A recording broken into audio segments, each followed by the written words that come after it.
Hey everyone, welcome back to my channel, She Mystic. My name is Jenny Rose, and today I'm going to be diving into tarot birth cards with you guys.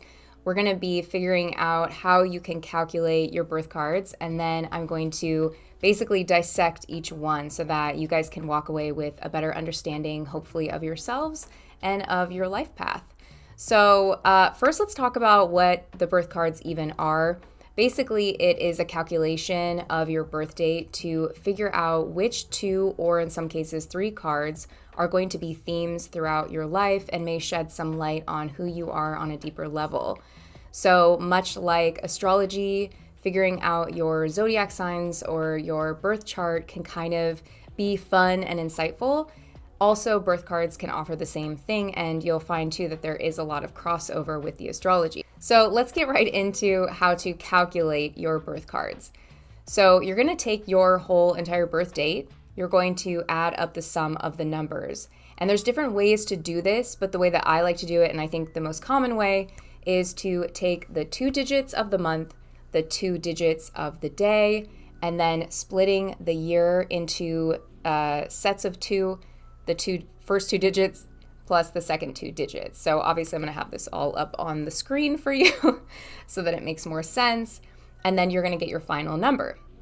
Now, the number that we're trying to come up with is one that corresponds with the major arcana of the tarot. So as most of you, or many of you that are fans of tarot or practice tarot will know, there are 22 major arcana cards. Now, we are leaving out the Fool card for this because the Fool card is 0 and therefore it's a neutral card, but that leaves us with the 21 other cards of the major arcana. So whatever the sum is, some of you may actually come right up with a number that is between 1 and 21, but if you have a number that is greater than that, which is more likely, then you're also going to add those digits. So let's just say the number you come up with is a 2-digit number, like 67. You're going to add the 6 plus the 7, which of course is going to give you 13, and that is going to give you the death card in tarot. That's going to be your first birth card, but you're not done. You're going to deduce that further by taking the 1 plus the 3 of the 13, and you're going to get 4, which in tarot is the Emperor card, meaning that your birth cards are the Death and the Emperor card. Now, I'll just do this one more time. I'll run it through with my birth date as an example. So I have the October 10th, 1986 birth date. So I would take 10 plus 19 plus 86. And the sum is 125. So I actually have a 3-digit sum. So when this happens, you're going to separate it by taking the first 2 digits together plus the final 3rd digit. For me, that would be 12 plus 5, since I have 125. And the sum for me would be 17. So my birth card is the Star card. But like I said, we're not done. So 1 plus 7 is 8. That 8 is the Strength card in tarot. So my birth cards are the Star and the Strength card. Now, in the birth card sets, there are combinations, there's 12 total. So kind of like there are 12 common zodiac signs, there are 12 sets of birth card possible combinations that you can have. Everybody has 2 birth cards, and there is one rare exception where some people have 3. So hopefully by now you have done your calculations and you have figured out what your birth cards are. So let's go ahead and now dive into the fun part, which is talking about the interpretations of all of these cards and what they may mean for you. So the first combination we're going to dive into is for those of you that have the World and the Empress card as your birth cards. So the World card in tarot along the Fool's Journey is the final card. It is the card 21 of the major arcana. So this is where the Fool reaches the end of his journey. This is after he's met all of his different characters, he's experienced all of his lessons, and he's come to the end of the cycle where he has an achievement. He has understanding and enlightenment. And this is actually the moment too where he is ready to start now another new journey. The Empress card is the card of abundance, fertility, and creativity. So in the Fool's Journey, this is where the Fool comes across the Empress very early on in his journey, actually. And the Empress teaches the Fool about creativity, about what it means to really be in tune with nature and really to be a human, and how to take one's ideas and creative nature and kind of bring that out into the world in a way that is unlike the magician, which is kind of like bringing something down from some divine inspiration and creating it in reality. The Empress just is very immersed in the natural world. There's no separation between her and the environment around her. So when these two cards come together, this looks like somebody on a path towards achievement in their life, where they are very focused on all the different possible experiences that they could have to really kind of build up their sense of wisdom and achievement, but they lean heavily on that Empress energy to get there. So they use this energy of, creativity and being kind of like in tune with nature, in tune with themselves. They may be very caretaking, very mothering, very nurturing.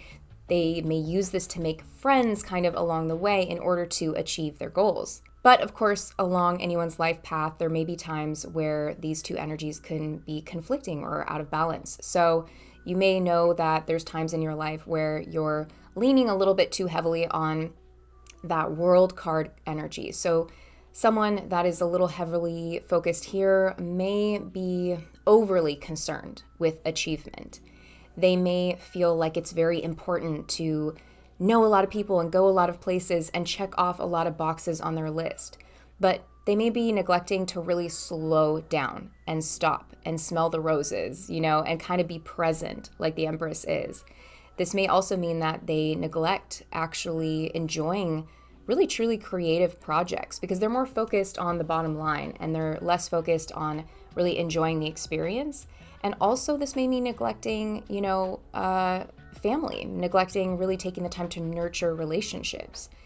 Now, someone that may lean too heavily on the Empress side can be someone that's overly nurturing, overly caretaking, overly focused, heavily focused on their relationships. And this might literally look like someone like a mother that has made their whole life and their whole personality being a mother, and therefore has in some ways neglected their own achievements, their own experiences. They may have become very sheltered, very isolated, and they're not really getting themselves out there in the world and seeing what's out there and seeing what they can truly accomplish. But when someone with this birth set learns how to merge these two energies harmoniously, it can be a beautiful thing because this is somebody who knows how to pace themselves and move through their environment. They know that they have a huge maybe bucket list of things that they want to do, but it is not more important than making sure that they are spending time with friends and family, that they are balancing out their ambitious nature with their desire to kind of tap into their own creativity, to do things that are artistic, to really nourish stuff that nourishes them back. So this is somebody that actually can achieve the cycle of the world card many times over, because the Fool goes on the Fool's journey many times and learns new lessons each and every time. It's a cycle of life and rebirth and death and all of that, right? So someone with this birth set is going to be someone that really understands that on a deeper level. They understand that just because maybe something, a seed that you planted did not grow and flourish the way you want it to, doesn't mean that you can't plant new seeds. The Empress is the seed planter. She is the card of abundance. She is fertility. So someone who has these two cards and they are working together in balance is someone that knows that it doesn't matter if the clock is ticking. They are going to get eventually where they want to go. And if they have to start over, they will start over because they know that the resources around them are never ending. They are always very in tune with their environment and with the people around them. And they don't mind really putting in that deep dedication to something that requires a lot of patience, a lot of care, a lot of time. All in all, someone with this birth set has the potential to honestly kind of float through life rather effortlessly if they are in tune with their creativity and if they are in tune with taking care of themselves and other people. This is someone that can just breeze through accomplishments and always kind of come up with creative solutions and strategies whenever faced with an obstacle or a challenge. This is someone who is so caring and loving to others that they are also well loved and well supported. So they will make many friends along the way that want to support their journey, want to help them get to that finish line. Okay, so the second set of birth cards that we're going to cover is the Judgment card and the High Priestess. So the Judgment card is all about awakening. It can be about second chances, about epiphanies, about realizations.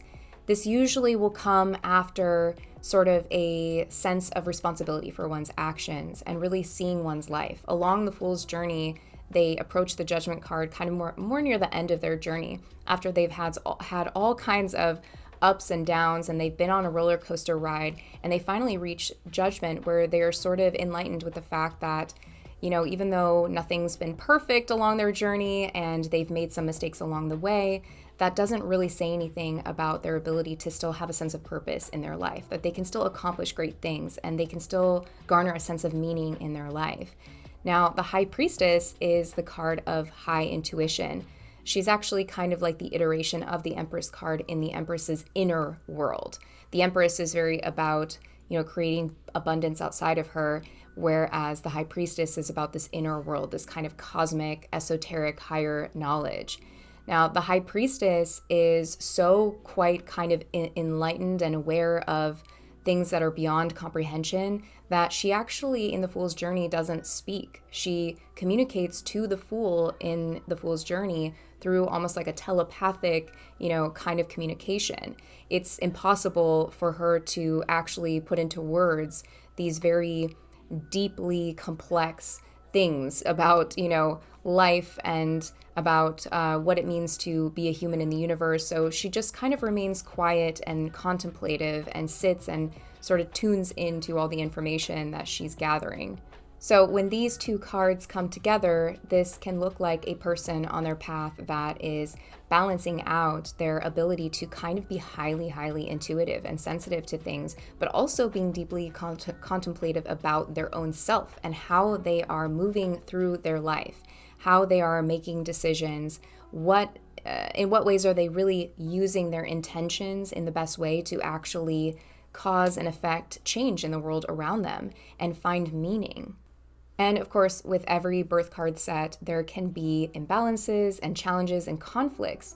So, for example, if someone along their journey maybe is leaning a little bit too heavily into the Judgment card energy, this can be somebody that is almost like overly self-aware or self-critical, constantly examining their actions to a point that actually may hold them back and create blocks and creates like a stunt in their growth, because they may be afraid to move forward because they're fearing that they're going to do the wrong thing or make the wrong move.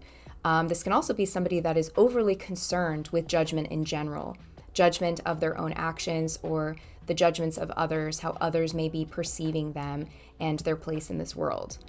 Whereas somebody that maybe is leaning too heavily on their High Priestess side is somebody that's a little bit untethered to reality, somebody that is spending perhaps too much time alone with their thoughts and feelings in isolation. They may be overly concerned with what they feel, what they're experiencing, what their truth is, and may have some lack or a disregard for reality and what is happening in the world around them and how they can actually integrate some of the experiences of relationships they have with others or observations they can make in the world with their inner wisdom to create something that is more holistic. But when a person with these birth cards learns how to bring these two energies together and work together harmoniously, it can be really powerful, because this can be somebody that is able to tune into that intuition of the High Priestess and is able to translate that information and actually put it into words that is then helpful for them with that Judgment card energy, which is waking up to a sense of purpose, waking up to a sense of, needing to have higher meaning in life. But instead of keeping all of that cosmic wisdom to oneself, they can bring that out and actually articulate it, put it into words, put it into some type of action that maybe will be very helpful for a lot of people. So someone with this birth set very likely is somebody that is just very spiritual in general.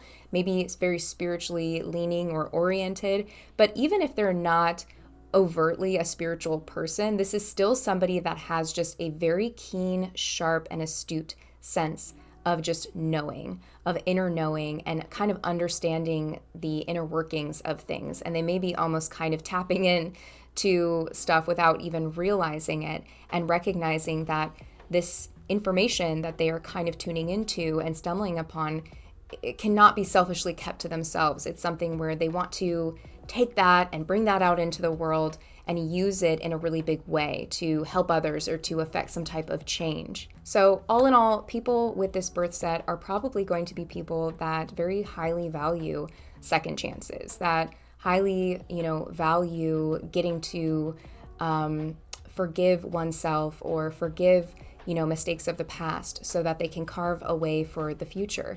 And they're going to be somebody that uses that really strong, gut intuition in order to move and make those types of decisions, and kind of having, I guess, like that discernment, where they can balance out what they just kind of feel and know with what they are actually experiencing, and looking back on their past mistakes and things like that to kind of learn from it and bring those two things together in a really magical way. All right, so our next birth set is the one, as I mentioned near the beginning of this video, our rare set of 3 cards. So this is for those of you that have the Sun, the Wheel of Fortune, and the Magician. So let's go ahead and first talk a little bit about the Sun card. So along the Fool's journey, this is kind of, again, more near the end of the journey, the Fool encounters the Sun card and is confronted with kind of their innocence and their inner child, and getting in tune with having fun and being joyful and connecting with one's authentic self and really getting in tune with their real self. Again, this is very much just about that kind of like playful, childlike sort of nature, or getting on the floor, playing games with one's children, things like that. The Wheel of Fortune is the card of changing circumstances. It speaks to the fact that life just is what it is. There's going to be good days, bad days. There's going to be ups and downs. It speaks to the chaotic nature of the universe, and that nothing truly is very predictable, and that life is just going to throw curveballs at you, whether you're having a good day or a bad day. The Wheel of Fortune does not discriminate. The Wheel of Fortune is just going to give you what they give you, right? The Magician card is the card of powerful manifestation, the ability to kind of create something out of nothing. The Magician is equipped with all of the knowledge, all of the tools. They're basically the engineer of the major arcana. And so this energy is someone that can basically go anywhere in the world and find some type of way to adapt.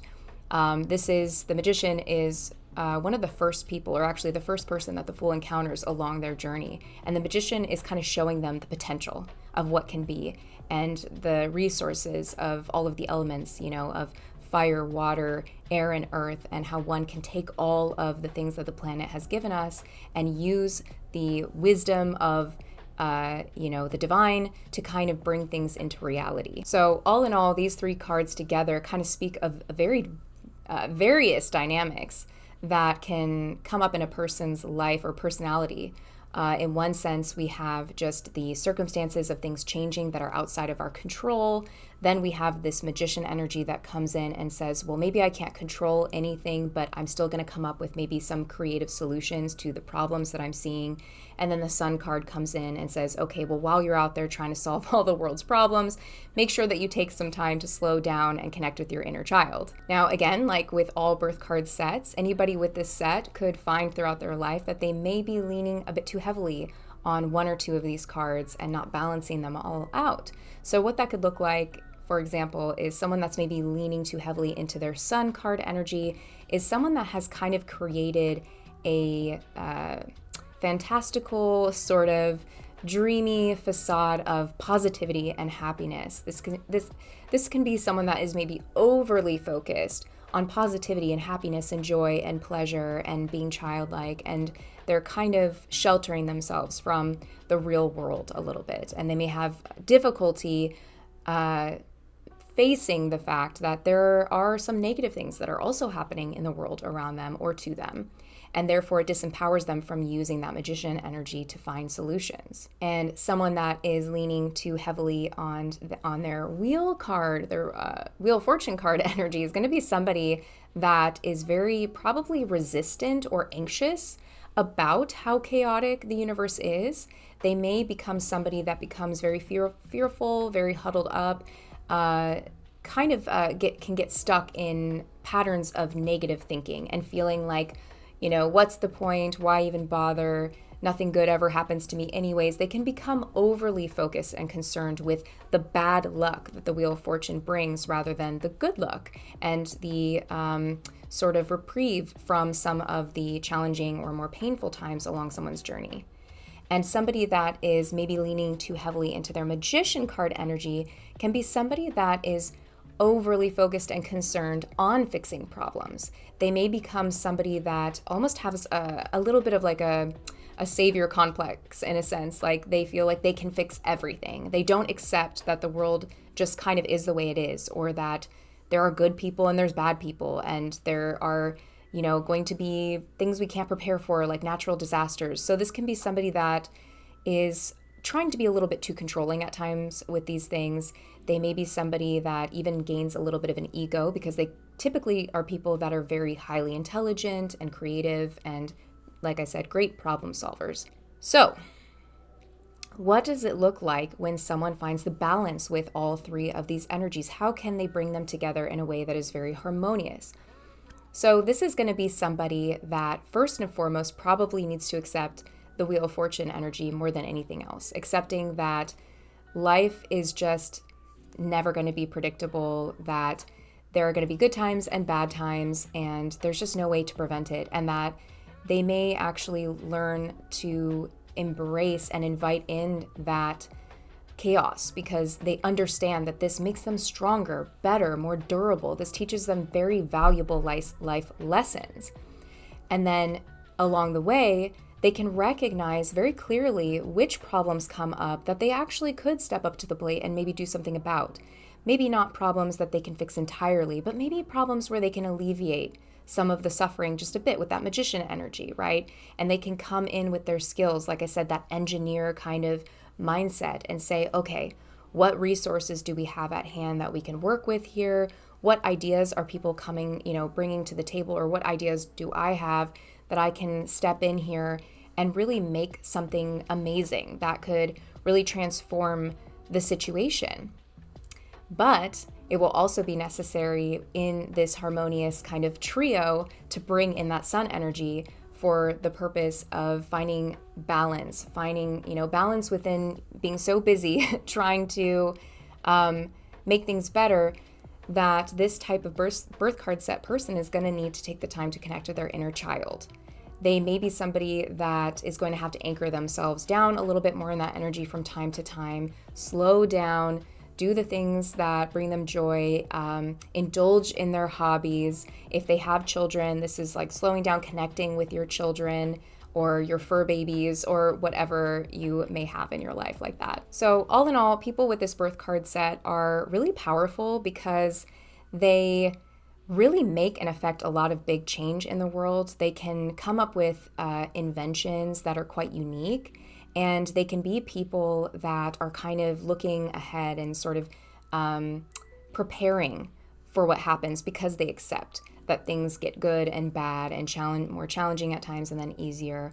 So this acceptance kind of gets them ahead of the game, ahead of the ball, gives them some foresight into what to do, and then they can bring their skill sets to the table. But they're also people that are very likable, very endearing, because they have that playful childlike nature. They have a good sense of humor. They know how to laugh things off, and they know how to balance things and go and have fun and spend time with their family and take a break from work. So all in all, this is a really powerful set that you can have. Okay, so let's get into our next combination, the Moon card and the Hermit card. So in my opinion, I feel like these two cards are probably the most complementary of all the sets. They really are quite similar in a lot of ways, but we'll get into also the differences and challenges with these two cards. So first and foremost, we have the Moon card, which along the Fool's journey is where the Fool confronts their subconscious mind. This is where all of their sort of deep-seated thoughts and feelings and traits kind of come up to the surface from the psyche, and it creates a lot of confusion where they have to really pick apart like what is real, what's not real, and confront their fears. And the Hermit card is the card along the Fool's Journey where they meet the Hermit, who is basically a seeker, somebody who is not afraid to be alone, someone who really prefers time in isolation so that they can get quiet and be reflective. And they're really looking to that lantern to illuminate things within their own selves so that they can kind of make sense of the world at large and come up with a lot of big picture sort of ideas or understandings based on just learning about their own selves and seeing how when one knows oneself, it kind of can help shed light on knowing the world and understanding the universe even. So when these two cards come together and work in tandem, these are two cards that are so much about self-exploration and about understanding oneself. They're both kind of these cards of psychology. One sort of dives a little bit deeper, more into the emotional self, the subconscious mind, whereas the other card, the Hermit card, deals more with the psychology of kind of thoughts, ideas, observations, just taking notes basically on one's thoughts, actions, cause and effect, and so forth. Now, again, with all birth card sets, there can be ways that these two energies can work together very well, and times when these two cards conflict and just are not, on the same page. So there may be times in your life where you're leaning a bit too heavily on that Moon card energy. You're very deeply invested in the mysteries of yourself and of life. You're almost kind of getting too comfortable with the messiness of this dreamy kind of world state where you are trying to confront your fears and your shadow side and all of this kind of stuff.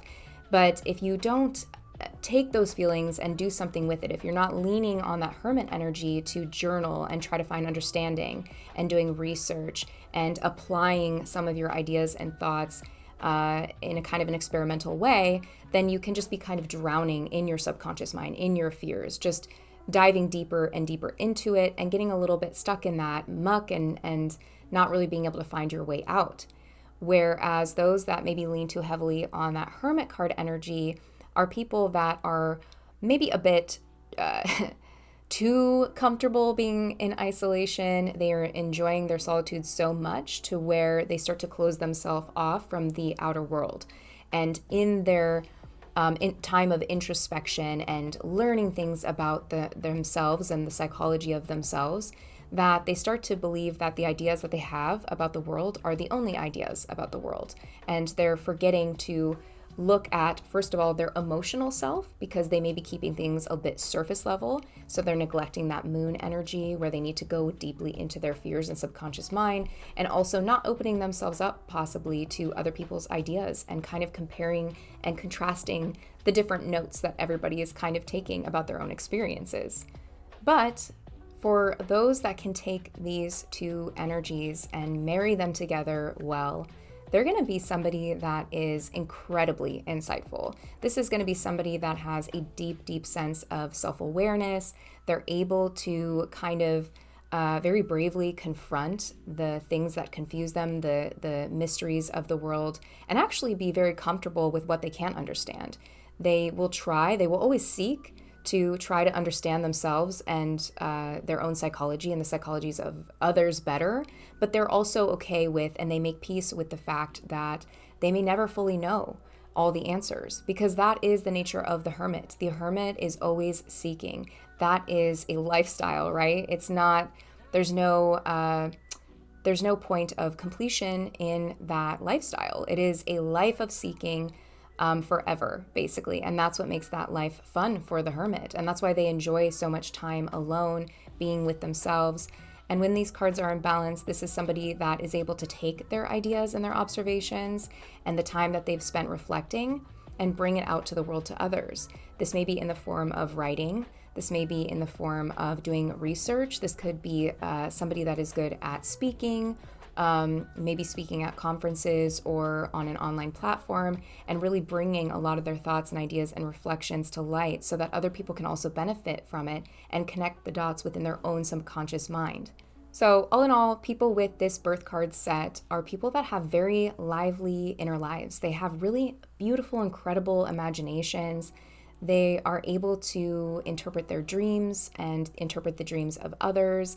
Like I said, they're very just like naturally good at sort of reading people and being able to break down the thoughts, emotions, and behaviors of themselves and others into very tangible terms. This is also going to be somebody that is not afraid to spend time alone. This is going to be somebody that really appreciates the time that they get to spend with their own inner thoughts and their own inner world. Because they have that lively inner world, they don't ever really feel alone when they're alone. So this set is truly kind of like a magical and interesting set. This is somebody that may take some time getting to know, but once they open up to you and they share their mind and their thoughts and their feelings, it's going to be very enriching, not only for them, but for those they share it with. Okay, so our next birth card combination is the Star card and the Strength card. So let's talk first about the Star card. So this is actually the card in the major arcana that comes right after and follows the Tower card. So just as the Tower card kind of comes in and destruction happens and all of this, the Star card comes in at the end and says, tomorrow's a new day, a new dawn. It's about maintaining hope and faith that renewal will come after the storm. This card is also about the sort of calm after the storm that one feels, the gratitude one feels when they've gotten to the other side of a really great challenge. Now, the Strength card is the card, of course, of courage, of bravery, of strength. So this is the card of confronting one's fears, of standing up for oneself. But in particular, this is not always somebody that has to learn how to be strong. This is actually somebody that's already greatly strong, has a lot of strength behind them, and it's more about learning to compose it, learning how to use their strength in a way where they are still remaining calm and composed and not abusing their power to kind of influence people or to step up and combat situations that arise. But of course, like with all the birth card sets and combinations, these two energies can at times work really well together and at times be very combative. So someone with this set that may be leaning a bit too heavily into their Star card energy is possibly somebody that's overly optimistic, that is very dreamy-eyed, and because they always want to see the best in people or the best in situations, there could be a naivety that comes up with this, and they can kind of be existing in sort of a little bit of a fantasy world, a dream world, a bubble, where they just kind of think and hope everything is going to work out in the end, and they're neglecting that Strength card energy, which is very much about activation and taking action. The Star card too at times can be somebody that, because they have their expectations so high, they can very easily get disappointed when things don't work out in the very idealistic way that they've imagined it should. Now, those that lean a bit too heavily into their Strength card energy are people that possibly give too much to others. Because they have had to be strong so many times in their life, they have developed a deep empathy for others who struggle. And so at times they may give too much of their energy to others to help fight the fight. And they can also become very disillusioned and very dissatisfied with the results if it's not working fast enough, if it's not achieving the results they feel it should achieve. And they kind of are neglecting that Star card energy, which is to kind of wait things out, to be optimistic, to stay focused on the mission, to continue to follow that North Star in the direction towards a better life, a better world, towards solving problems, etc.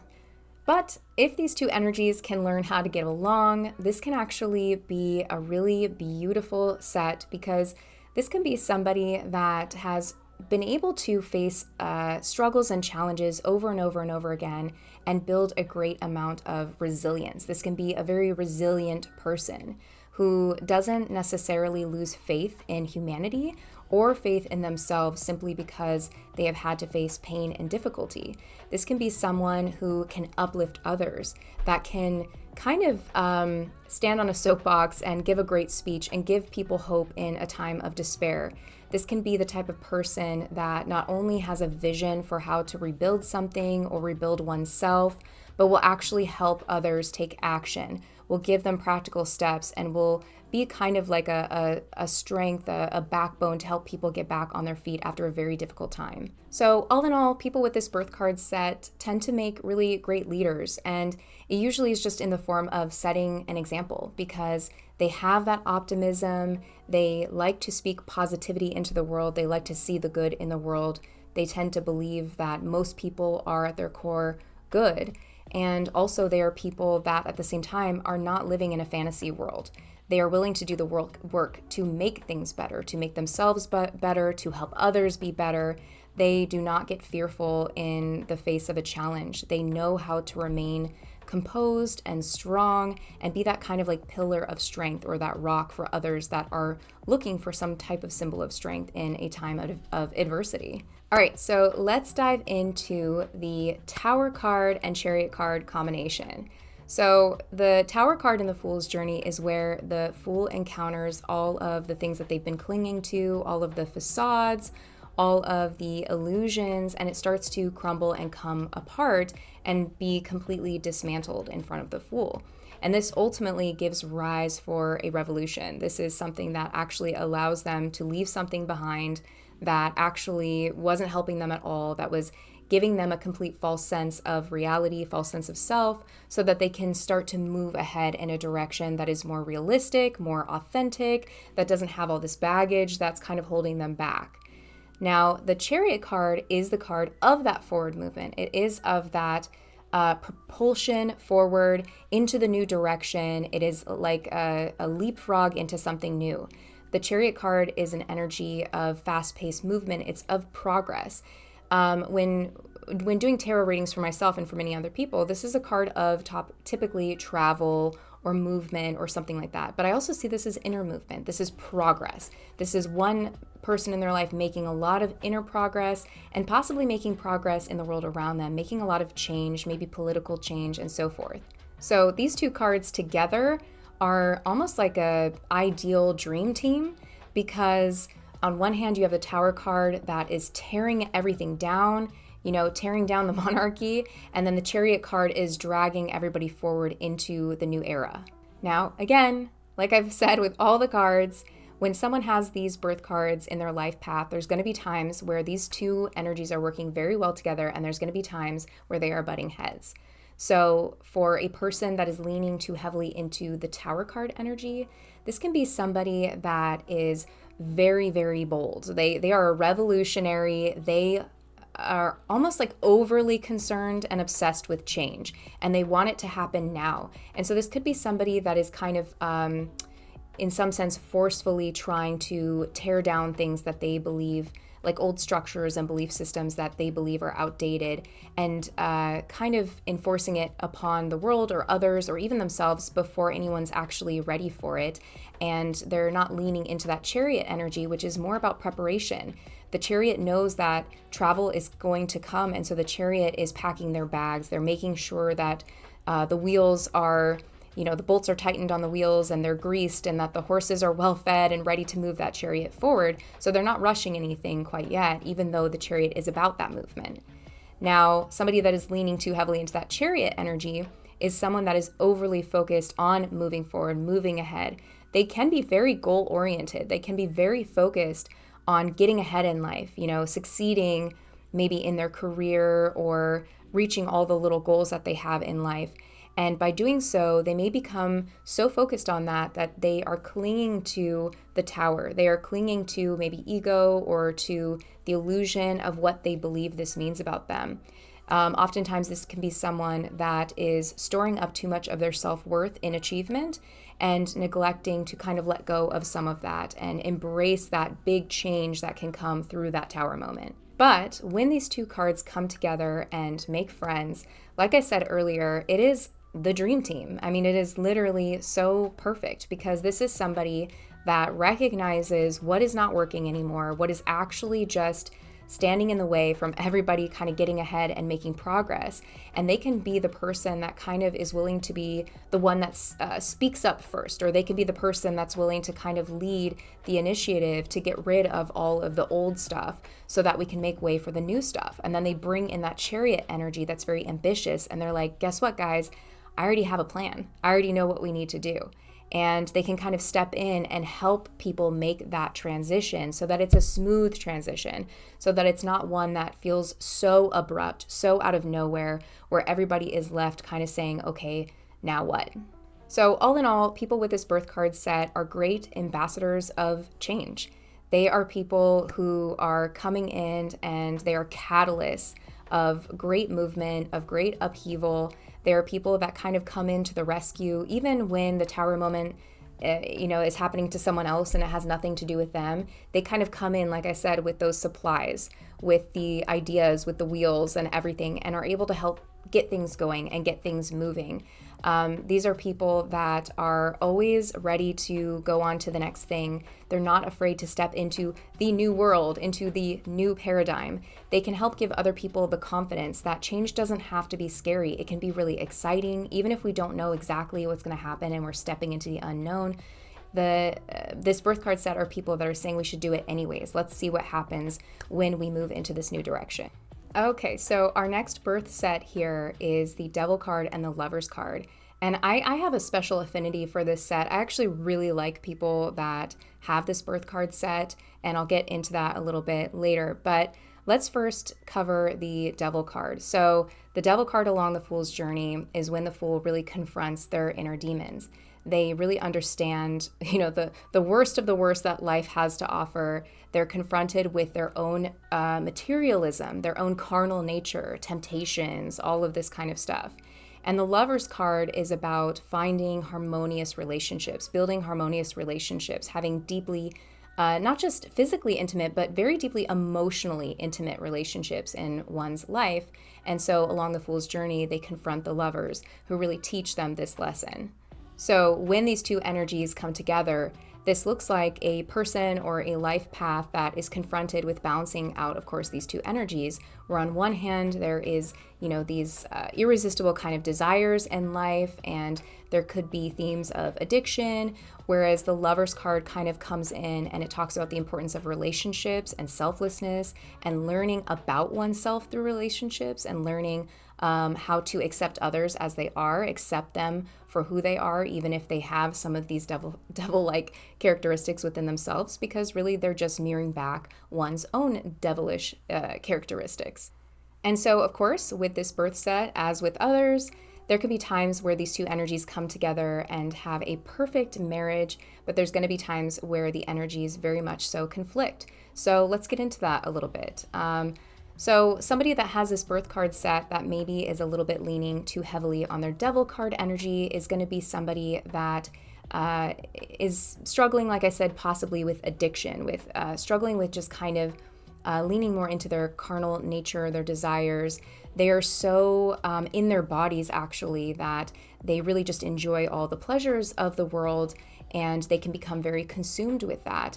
And in cases where somebody grows up in a very difficult or toxic environment or has people around them throughout their life that are making them feel like they are the devil, they're going to feel quite unworthy of love, and they are going to avoid love. They are going to avoid that deep intimacy because there's going to be a lot of shame that comes with that and unworthiness. Now, somebody that leans too heavily into that Lover's card energy is going to allow their identity to become consumed within their partners, within their friendships, maybe even family members. They're not going to really have that ability to separate themselves. And there can be a lot of codependency with people that lean too heavily into that energy, and they are neglecting that Devil card energy, which is about experimentation. It's about not being afraid to let someone down that you love, to show them parts of you that are a little bit unpleasing and things like that, and giving the people in their life the opportunity to still love them unconditionally through it. But for those who can learn how to embrace both of these energies are going to be people that are a lot of fun. They're going to be people who are not afraid to have very wildly intense relationships with people. They're going to honestly make very great sensual lovers in their romantic relationships. These are going to be people that like to kind of live on the edge a little bit, and they will push very gently, might I say. Again, when they have these cards in balance and are healthy, they will really encourage the people in their life to kind of step out of their own comfort zones and kind of be more in their bodies and live life more to the fullest. And these are also going to be people that are able to kind of overcome some of those addictions and impulses, because they're going to allow the people in their life to love them and bring value to themselves. And they're going to realize that they don't need to use these forms of escapism, that they can be vulnerable with the people that they love, that they can really share who they are with others, and that level of intimacy can become something that becomes familiar over time and less scary, and they can leave behind some of the kind of impulsiveness that they struggle with initially. So all in all, people with this birth card set, like I said, are just a lot of fun. They're going to be the kind of people that you want to go out with and have a good time. They're going to be the kind of people that are probably the realest people you'll ever meet, because they have been through so many things. They have faced so much of their inner demons and they've confronted their own shame, that they are just so raw and real. And there's something very attractive about that. There's something very comforting about that, because it helps kind of create a safe space. So these are people that you can be yourself around. These are people that you can loosen up around. These are people also that are going to love the people that they love very deeply. To be loved by someone with this birth card set is probably going to feel really amazing and very intense. And these people know how to feel very deeply because they have lived life very deeply. All right, so our next combination is the Temperance card and the Hierophant card. So the Temperance card in the Fool's Journey is when the Fool finally meets the angel that teaches the Fool about moderation, about balance, about seeing that the world is filled with kind of both black and white, and that this allows for a lot of gray, and that one has to really be able to find their own middle ground, their own equilibrium in all of that. The Hierophant card is the card of structure and authority. So along the Fool's journey, after the Fool has met the Emperor, which is the father, the father figure, the Fool then meets the father figure in the form of structure, in the form of a governmental kind of structural system. And so the Hierophant card is kind of about belief systems, tradition, rules, obligations, and so forth. So when these two cards come together in a person's personality or in their life, this is going to look like somebody that is confronting and weighing out the structures and traditions and beliefs that they have grown up with and have adopted, along with their own understanding, their own belief, their own ability to kind of, like I said, swim in that gray area and feel out what feels right for them as an individual. And so, of course, with all the birth cards, people with this birth card set can at times have these two energies working harmoniously together, or they can find that times in their life one or the other dominates over the other. And so those that lean at times too much into their Temperance card can be people that are overly concerned with finding that peace, that balance, that moderation. This can look like being a little bit too afraid to step into those extremes, to experiment with maybe some more kind of bold ideas, because they are constantly trying to maintain this very delicate balance of the in-between. This can also be people that are trying to maintain their inner peace or protect their peace so much that they are overly accommodating to others. They are fearful of conflict. They don't want to ruffle any feathers. So they try as often as they can to just remain very neutral in a lot of situations, and they don't want to step on any toes. Now, someone that is leaning too heavily into their Hierophant energy can be somebody that is spending too much time concerned with conformity, with structure, with following the rules. They may feel an obligation to make others happy by kind of following along and being agreeable. They may have themselves actually very strongly adopted some of these very rigid beliefs. And so they may struggle to see that there is nuance in things, that there can be another opposing sort of side or viewpoint or perspective that would be really helpful for them to take in and consider. But when a person with this birth card set is able to bring these two energies together and have them work in harmony, this can actually be someone that is very insightful and, again, can make a really great leader, because this is a person that has the background of tradition, that understands structurally how things work, that they understand kind of the old systems, the old beliefs, the things that are sort of tried and true and have always been proven to work, or the sort of truths, the universal truths that have stood the test of time, but at the same time are able to step into that temperance energy and are able to experiment with different ideas and different perspectives and kind of come to their own conclusions. And this is also somebody that is able to feel happy and feel content in their own beliefs that they've constructed. They're okay with the fact that maybe their beliefs are different than others, or that the life that they've chosen to live is different than the life of maybe perhaps their family or their friends that they grew up with, or the religion that they grew up in. These people find a lot of peace in the fact that they have been able to kind of cultivate and carve out their own little pocket, their own little space in the world, and filled it with their own ideas and thoughts. And this can be somebody that is very much okay with the fact that they don't agree with other people and other people don't exactly agree with them, and they can see the beauty in that and still feel centered and still feel like they can be themselves. So all in all, people with this birth card set can be very good at kind of moving in and out of different spaces. They're good, almost like code switchers, I want to say. They know how to step in traditional environments. They know how to follow protocol. They know what's expected of them. They know how to follow the rules and kind of appease, sort of like the older systems and people that are, connected to tradition. But then they can step into these spaces that are much more nuanced and where people are coloring outside of the lines. And they can also exist in those spaces and sort of float around in there and experiment. These are also people that are really great for going to for advice, because they will bring to someone a lot of different perspectives, and they may bring to someone who's asking for advice more than one solution. They may bring to somebody different options. They are great people to brainstorm with in terms of writing pros and cons lists. And these are people at the end of the day that are really actually quite enlightened, and that can be very inspirational just in terms of the fact that no matter where they came from, no matter what their upbringing, they have learned how to just create a life for themselves. Okay, so let's move now into the Death card and Emperor card combination. So the Death card, of course, as it denotes, is about death. It's about endings. And so on the Fool's journey, the Fool encounters death. They are kind of shook to their core a little bit of how the cruelty, kind of the cruel nature sort of the world, and how things do come to an abrupt sort of end.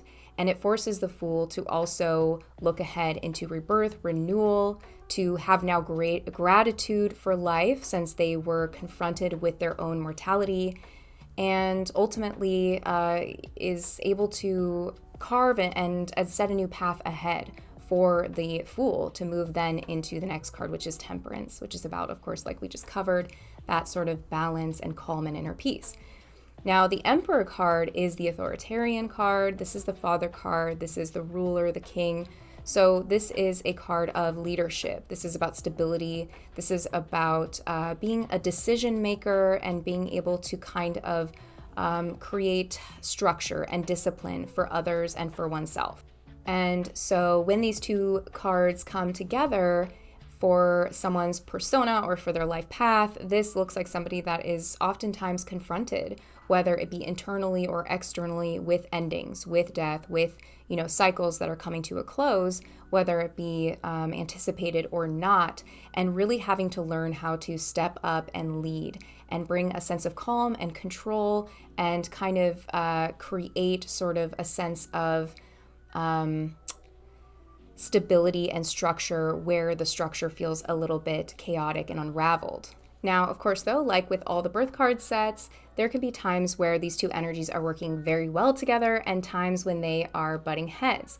So for someone with this birth set that is maybe leaning too heavily into their Death card energy, they may be preoccupied with endings. They may feel like they are a bit paranoid about their own mortality. They may have a lot of morbid kind of thoughts about losing the people that they love, about losing their job, about losing their relationships, their marriage, things like that. And so they may be clinging too tightly to some of these things and kind of clinging to even like their ego in the situation and how they believe that their life should be looking.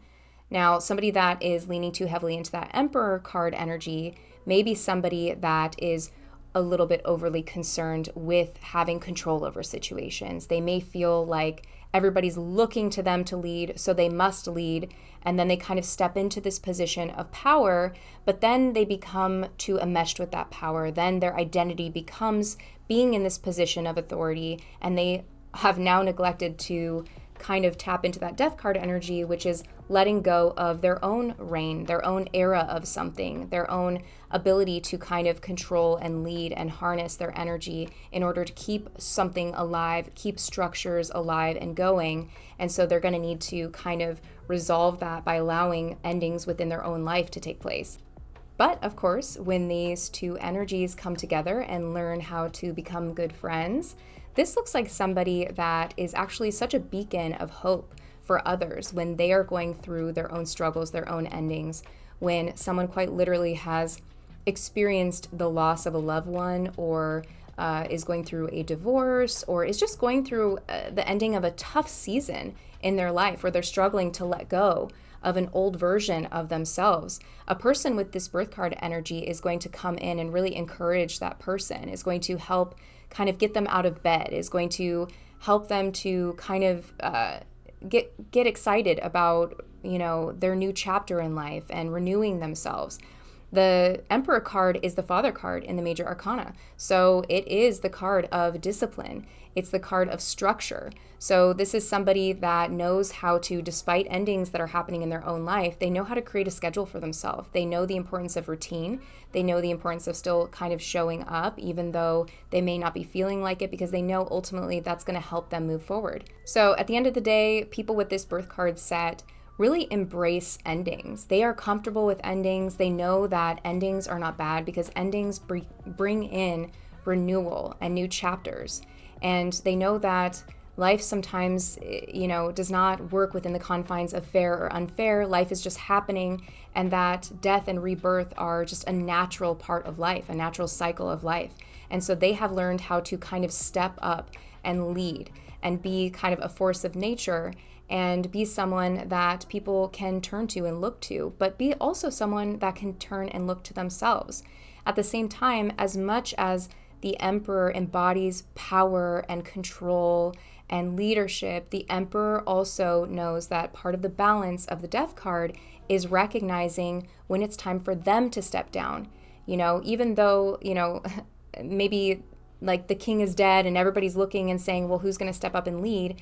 The Emperor may step up and say, I'll lead, but the Emperor also knows that they have a time limit as well. They know they're not going to be the Emperor forever, and they are okay with that. All right, so next we're diving into the Hangman combination with the Empress. So the Hangman along the Fool's journey is where the Fool is suspended upside down, and they are, in some cases, in some interpretations, confronted with their own death or ego death. But this is really about a pause. This is about surrender to circumstances, and this is about enlightenment because the Hangman is hung upside down, so they are seeing things from a different perspective, and they are really taking things in from a different viewpoint. Now, the Empress, as we covered before, is the nurturer, the caretaker, the creative artist. And so the Empress is all about abundance, about beauty, about grace, about connection with the external world. The Empress knows how to take her inspirations from nature and bring it into artistic expression. These two cards together embodies a person and a life path of somebody who is very much okay with the pace of life. They understand that life sometimes speeds up or slows down, or that if the Empress energy is having a creative block, that they just need to see things from a different perspective, as the Hangman does, or they can see that even though there may be moments of stagnancy where it feels like nothing's happening, the Empress card sees this as an opportunity to kind of gather up those inspirations or kind of wait for something to grow, wait for it to come into fruition instead of feeling like she has to rush things along. And so with these two energies, sometimes they work together in harmony and sometimes they conflict. So someone with these birth cards may find that during certain parts of their life, they are leaning too much into that hangman energy. They're spending too much time in pause, in reflection, in contemplation, in, trying to gather up these different kind of viewpoints and perspectives, and they're not really doing anything with it. So maybe they're spending a lot of time doing a lot of research and writing down their ideas, but they're not actually implementing those ideas and bringing them out into the world. This could be someone that is very much living inside their head and can become very sort of focused on self and focused on their thoughts and not really be putting efforts into relationships and to really nurturing the people and things around them that are important to them. Whereas somebody that leans too heavily on that Empress energy can be somebody that is so overly focused on nurturing and caring and growth that they forget to be patient along the way, that they get very antsy and frustrated because the projects that they're working on are not moving along fast enough, or the people that they are looking after and taking care of are not growing the way that they want them to grow, or changing, or are not showing gratitude the way that they expected, not getting the results that they want. So there can be frustration there in not leaning into that hangman energy, which brings that kind of enlightenment that comes from waiting. But of course, when these two energies come together and work well together in harmony, this looks like somebody that just kind of breezes through life, floats through life effortlessly. This is somebody that is kind of cool as a cucumber in a sense, because they know that everything is about timing. They know that just because something that they want to do is not happening now doesn't mean that it won't happen ever.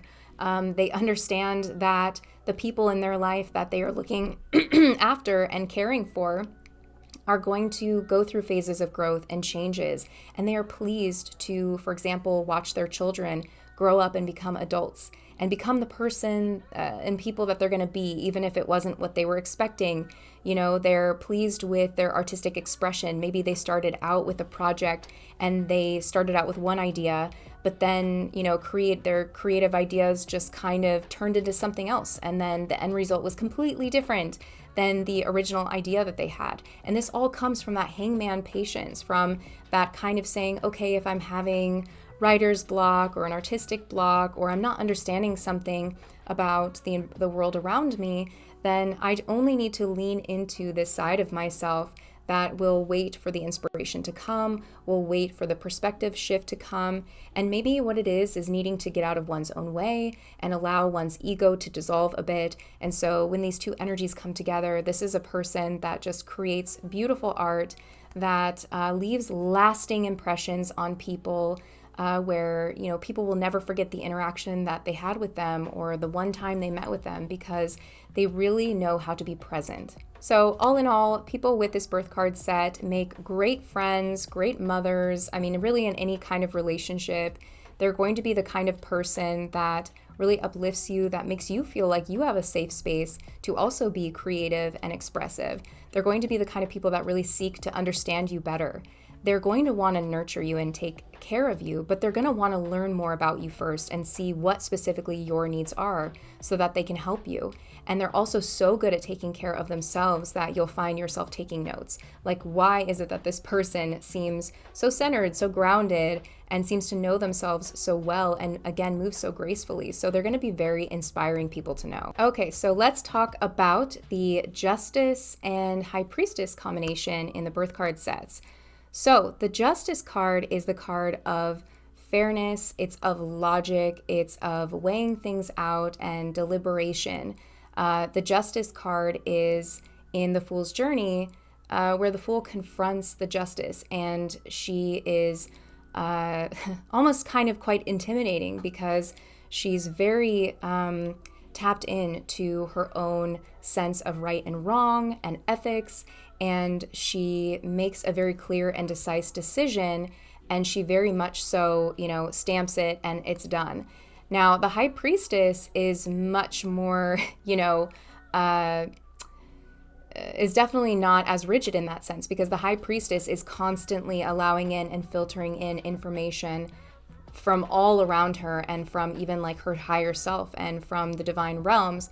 And she's very highly spiritual. She doesn't have, as the Justice has the sword, the High Priestess doesn't have that sword energy, that energy of intellect and communication to bring all of the feelings and information that's being taken in through her intuition in order to place it into words. So someone with this card combination is probably going to be someone along their life path that oftentimes is confronted with having to make very rational choices and decisions.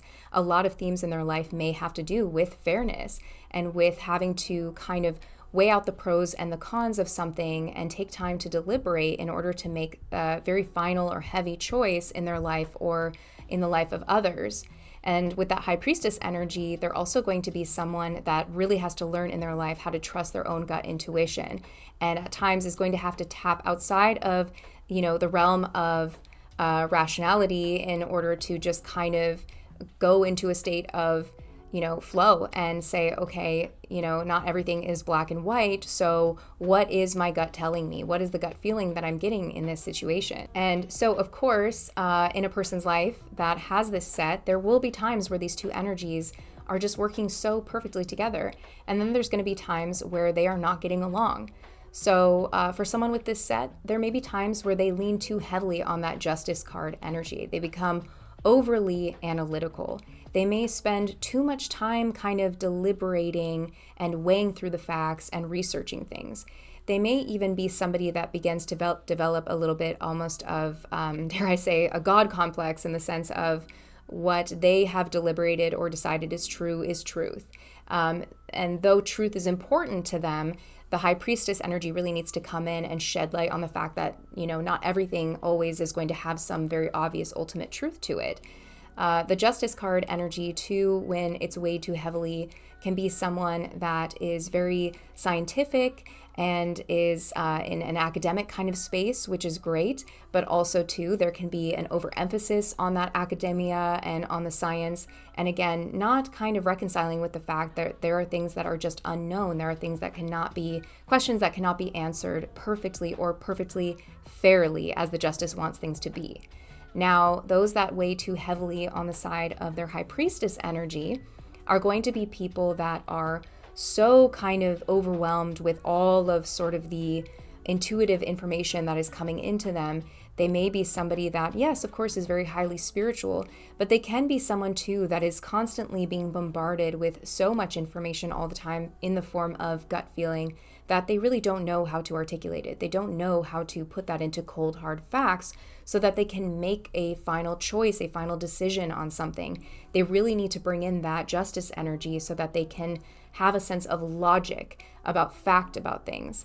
And their moral compass is going to feel a little bit diluted because they're not going to be able to look at real evidence in order to kind of validate the gut feelings that they're having. But of course, when someone learns how to bring these two energies together, this can be someone that is really, really good at being able to take a gut feeling that they have and then go and kind of do the research in order to make better sense of it, in order to kind of read through the facts and say, oh, okay, that is why I felt that way about this. This is going to be somebody who knows how to deliberate what is fair, what is right or wrong for them or maybe for others, not only because they are taking the time to analyze and hear both sides of the story, but they are also reconciling it within them, their own selves and their own higher understanding of things. They are able to make peace with the fact that in situations where they just can't articulate what their intuition is telling them, they know that that is the time that they're going to need to lean into that Justice card energy, and they're going to have to take a scientific approach. They also know when the scientific approach is not working for them, but they still do have to come to some kind of decision, or they're going to have to confront some sort of ethical matter, that they are okay with sitting with themselves and sitting within their own feelings, their own thoughts, their own, again, divine inspiration in order to come to a conclusion, or maybe in some cases, the conclusion is no conclusion at all, in which case they need to be okay with the fact that there are not always going to be perfect answers to everything. So All in all, people with this card set are highly intelligent people. They are people that you can trust to really do their research. They are people who, like I said, are very intuitive. So they're going to be somebody that you know is not only going to be able to read you or read a situation on a level that almost feels psychic, but they're also going to be able to back it up with theory, with hard, cold evidence and fact. These people oftentimes are very good at writing, at creatively kind of creative expression, and they make really great teachers. And at the end of the day, these are also truth tellers. So these are people that you can trust are going to be honest with you. They are going to tell you the truth, and they are going to give it to you in a very direct, matter-of-fact way. Okay, so our last birth card set that we're going to dive into is the Wheel of Fortune and the Magician. And if you watched the previous birth cards, you may remember that we had a trio set that had the Sun, the Wheel, and the Magician. So this is similar, but without the Sun card, we have a little bit of a dynamic of these energies. So the Wheel of Fortune, as you may remember, is the card of constant change and fluctuation. It talks about fate and destiny and how there is good luck and bad luck, and there is really no particular pattern to life. There is just always evolution. The Magician card is all about taking fate and destiny into one's own hands, creating basically their own luck and creating solutions and bringing things to life with the resources, tools, and skill sets available to them. When these two energies come together for a person and in their life, this is somebody that is always kind of weaving in and out of so I want to say sort of jumping on the merry-go-round and going along for the ride, and then recognizing the times when they can jump off, when they can climb on top, when they can build a rocket and go to the moon. And so this is going to be somebody that recognizes very pivotal and important moments in their life where they are either going to choose to kind of go with the flow, or they are going to make a decision to kind of take the reins in the situation and carve out their own path.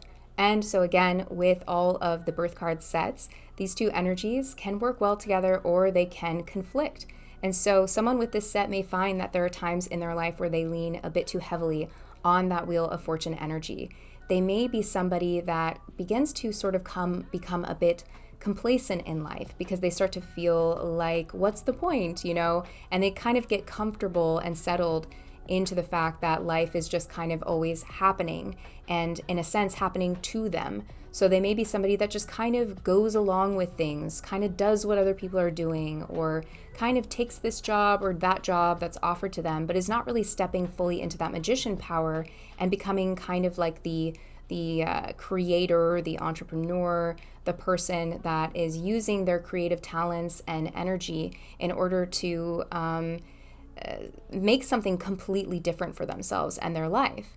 Whereas somebody that leans too heavily into that magician card energy can be somebody that becomes overly kind of concerned and obsessed with creating exactly the life that they want to create. They can get really frustrated when they try to get a project up off the ground and it's not working out because of, the political climate or the economic climate or something like that. They may feel frustrated because they're not able to kind of go with the flow a little bit or allow life to move them into different directions. They see the bad luck or they see the downs as defeat. They see it as something that is working against them instead of just a nature of life and life cycles. And they choose to focus less on maybe the good luck that's happening to them or taking advantage of when things go up. But of course, when someone learns how to merge these two energies together, this can be somebody that is very tapped in and tuned into those cycles.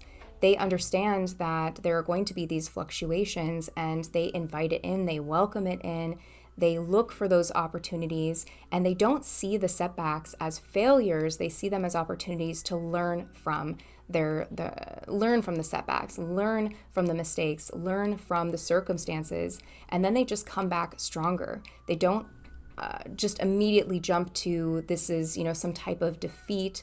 They don't internalize it or see it as something inherently wrong with them. They just pick themselves back up and they continue to go forward. And so all in all, people with this birth card set tend to be people with a lot of grit. They are people that you will see try multiple times to succeed at something before they actually succeed. They can be very inspirational in that way. They don't really let themselves get down about the setbacks. They keep going. They don't mind getting their hands dirty and rolling up their sleeves. They don't mind if they have to go back and start at zero. They are the kind of people that are just resilient in that way.